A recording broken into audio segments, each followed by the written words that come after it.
اچھا، واپس ہم طلاق کے اوپر آتے ہیں، تو آپ نے کہا کہ اس کی بہت ساری وجوہات ہیں، کوئی اور وجہ بیان کرنا چاہیں آپ؟ میں حل بیان کرنا چاہوں گا.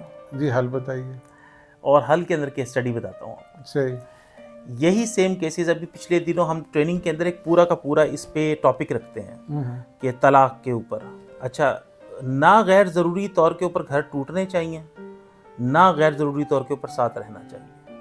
یہ ہے ایک فطری بات. غیر ضروری طور پہ زیادہ ساتھ نہیں رہنا چاہیے. نہیں رہنا چاہیے. یہ ویسے کوئی تھوڑی عجیب بات کر رہے ہیں.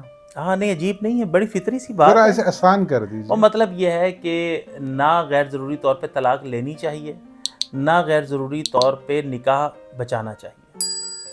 اچھا، یعنی کہ اگر ساتھ کسی بھی وجہ سے دو لوگ نہیں چل پا رہے ہیں تو ان کو پھر راستہ الگ کر کے نئی منزلیں ٹرائی کرنی چاہیے. یہ فطری بات ہے. اور بلکہ ایک حدیث کی روح سے اگر کوئی اس بدخلقی یا ابیوسو ریلیشن شپ کے اندر ہے اور وہ اپنا آخری حد تک کھیل چکا ہے، جتنی بھی اس کی ذہن کے اندر جو حد تھی، اس کے باوجود وہ بس دعائیں کر رہا ہے کہ میرا یا اللہ ٹھیک کر دے، تو ایک حدیث کی روح سے، اس کے مفہوم کی روح سے یہ دعائیں بھی قبول نہیں ہوتی. کیونکہ فطرت نے آپ کے لیے راستہ الگ رکھا ہوا ہے کہ آپ چاہیں اور نیا راستہ چنیں.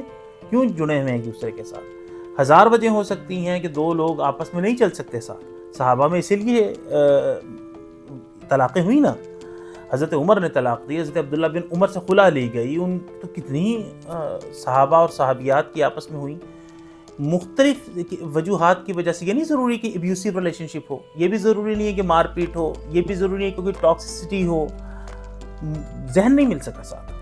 تو اس کا مطلب یہ تو نہیں ہے کہ وہ دونوں جو ہے نا آپس میں ایک دوسرے. اچھا، میں آپ کو یہ بتا رہا تھا کہ ایک پورا ٹاپک ہم رکھتے ہیں. تو لاہور ہائی کورٹ کے اندر جو ہے 10 دنوں کے اندر 500 طلاق کے کیسز رجسٹر ہوئے ہیں. اب آپ اندازہ کر لیں کہ ایک مڈل کلاس فیملی اگر 20 سے 30 لاکھ روپے ایک شادی پہ لگاتی ہے، اسے ملٹی پلائی پہ 500 کریں، اربوں میں جاتی ہے بات. ملائیشیا کے اندر بھی یہ صورتحال پیش آئی. تو انہوں نے دیکھا کہ ان کی جو سیپریشن کی ڈائیورس ریشو ہے وہ بڑھتی چلی جا رہی ہے. تو زندہ قومیں جو ہوتی ہیں وہ حل لیتی ہیں نا. اہل حل و عقد ان کے بیٹھے، انہوں نے کہا کہ اس کو کیسے کاؤنٹر کیا جائے، کیسے ہم ٹھیک کریں. تو انہوں نے اس کا حل نکالا. اور انہوں نے یہ کیا کہ جیسے شادی ہوتی تھی، اس شادی کے بعد وہ ہنی مون سبسیڈائز کرتے تھے گورنمنٹ. اور جیسے مثال کے طور پہ 50% گورنمنٹ نے ڈال دیا، 50% آپ نے لگا لیا. 50,000 کا ٹور ہے 3-4 دن کا، 25,000 آپ نے لگا لیا، 25,000 گورنمنٹ نے لگا دیا. اب وہ جہاں پہ ہل اسٹیشن پہ یا پکنک اسپاٹ جہاں پہ بھی انہوں نے ٹائم گزارنا ہوتا تھا، وہاں پہ گورنمنٹ نے یہ کیا کہ وہاں پہ جا کے وہ انجوائے تو کرتے تھے، اس کے ساتھ وہاں پہ کوچز اور ٹرینرز رکھے ہوئے تھے. اور وہ کوچز اور ٹرینرز ان کو میرڈ لائف کیسے گزارنی ہے اس کے اوپر گائیڈ کیا کرتے تھے. نتیجہ یہ ہوا کہ 2-3 سالوں کے اندر ان کی جو سیپریشن کی ریشو تھی وہ نیچے آ گئی. یعنی کوئی بہت 3-1 سال 4 سال کوئی بڑی مدت تو ہوتی نہیں ہے. تو اس لیے جو زندہ قومیں ہوتی ہیں وہ حل تلاشتی ہیں. ہمارے یہاں پر بھی یہی حل ہے. بچوں کے تبدیل ہونے کا مطلب ہے والدین کا تبدیل ہونا. یہ نہیں ہو سکتا. بچہ تو بچہ ہوتا ہے، بڑوں کا قصور ہوتا ہے اکثر.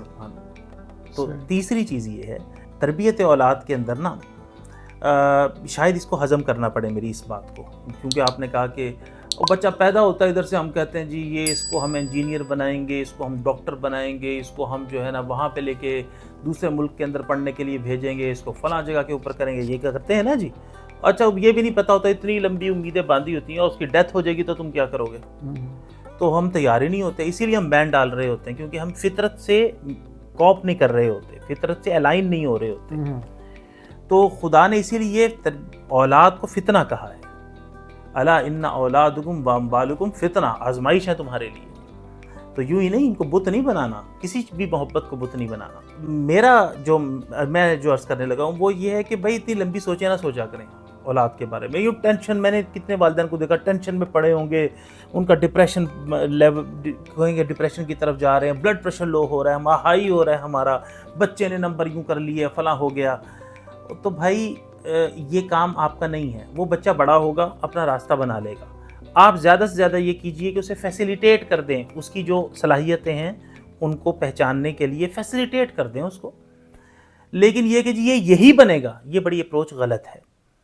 اچھا آپ نے کیا کرنا ہے یا والدین نے کیا کرنا ہے یا ہمیں کیا کرنے کی کوشش کرنی ہے، وہ ہے کہ بچوں کو رسپانسبل بنا سکیں ہم، رسپانسبلٹی لینے والا بنا سکیں ہم، ذمہ دار بنا سکیں ہم، اخلاق ان کے ڈیولپ کر سکیں، انہیں فائدہ مند بنا سکیں، ان کو ویلیو بیسڈ ویلیو سسٹم دے سکیں. بس اس سے زیادہ آپ کی ذمہ داری نہیں ہے. اس کے بعد وہ آگے بڑھے گا، اپنے راستے خود بنائے گا.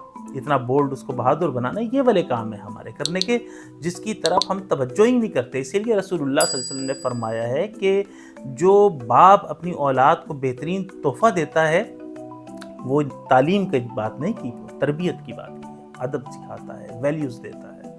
تو یہ وہ چیزیں ہیں جو ہمارے یہاں والدین کو نہیں پتہ ہوتی ہیں، لہٰذا ایک بہت بڑا گیپ ہے جو بچوں کے اندر موجود رہ جاتا ہے. آخری بات، یہ سب کام کرنے کے بعد بھی ہم دعا کرتے رہیں گے اللہ کے حضور کہ یا اللہ ہماری ٹوٹی پھوٹی جتنی ہم نے کر سکتے تھے ہم نے کر لی ہیں. آپ نے دیکھے نہیں کہ بعض انبیاء کے بچے جو ہیں وہ بھی بگڑ گئے. تو یہ بھی کرنے کے بعد یہ نہیں ہوتا کہ 100% پرفیکشن کے ساتھ اب بچہ ایک بڑا ماڈل تیار ہو جائے گا. یہ چانس ہم بڑھا دیتے ہیں، چانسز ہم بڑھا دیتے ہیں بچے کی کامیابی کی یا اس کے رسپانسبل پرسن ہونے کے یا ایک فائدہ مند شخص بننے کے. تو میں سمجھتا ہوں کہ میں نے زیادہ باتیں نہیں کی، 3 ہی باتیں کی ہیں اصولی طور پہ.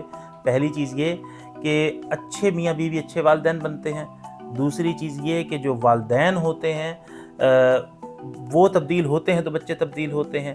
تیسرا یہ کہ وہ مسلسل سیکھتے رہیں، اس کے اوپر غلطیاں بھی ہو جاتی ہیں، ایسا نہیں کہ سب میرے سے غلطیاں ہو جاتی ہیں، بعض بار غصہ ہو جاتے ہیں، ہم غلط طریقے سے غصہ ہو جاتے ہیں. چوتھی چیز یہ تو لیکن بدلتے رہیں نا. اور چوتھی چیز یہ کہ ہم ان کی ویلیو سسٹم پہ اور ان کو ذمہ دار شخصیت بنانے پہ زور لگائیں. ان چیزوں پہ زور نہ لگائیں جن کے اوپر آج کل ہم لگا رہے ہوتے ہیں، وہ رستے اپنے بنا لیتے ہیں. اچھا سمر بھائی، آخری چند سوال.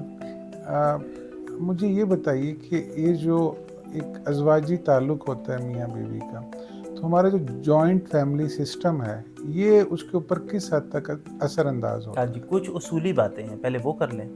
اصولی باتیں یہ ہیں کہ جو فطرت نے آپ کو دیا ہے، کیونکہ ہم پاکستانی سوسائٹی میں ہیں، یہاں پہ مسلمان ڈومیننٹ ہیں، تو ہم مسلم سویلائزیشن کے حوالے سے اگر اس انسپریشن کے ساتھ بات کریں تو یہ ہے جو اسلام کی اصولی ہدایت ہے وہ یہ ہے کہ اگر ایک طرف سے لڑکی گھر چھوڑ رہی ہے تو دوسری طرف سے لڑکا گھر چھوڑے گا اور نیا گھر بسے گا اور دونوں نئے گھر کے اندر اکٹھے ہوں گے، اپنے فیشن اور مزاج کے مطابق وہ نیا گھر چلے گا. یہ ہے اصولی ہدایت. ٹھیک ہے.